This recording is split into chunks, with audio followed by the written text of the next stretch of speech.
Oman Palace ni orang Melayu boleh masuk? Tak boleh.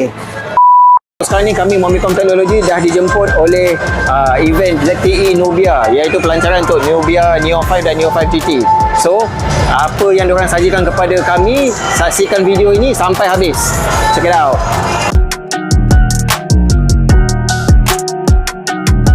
So, sekarang ni Neo telah launching dua produk terbaru mereka, iaitu Neo 5 dan juga Neo 5 GT. Yang paling istimewanya adalah Neo 5 GT. Apa yang istimewa? Jom kita pergi tengok.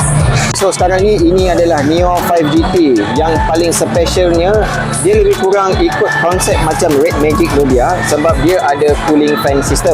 Pihak daripada Nubia mengatakan telefon ni dah mempunyai chamber cooling yang lebih besar. So, kalau korang nak main game, jangan risau pasal overheating sebab dia akan menyejukkan telefon korang dengan temperature yang minimum.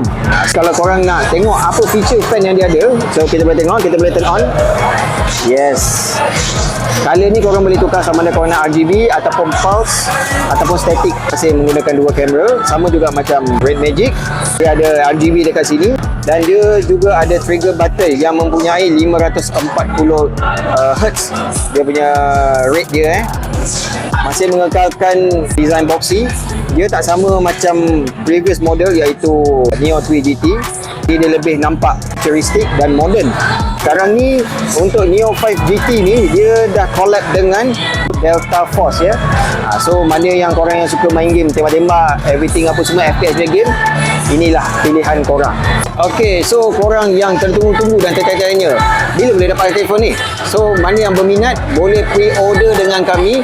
Hujung bulan ni akan dapat dalam 24 hari bulan. So apa yang korang dapat? Korang akan dapat seperti ini, Nubia Box GT. So korang akan dapat Nubia GT Buds, Nubia GT Cable yang 90 darjah punya dan juga magnetic case. Ya. So macam inilah rupanya kalau korang dapat.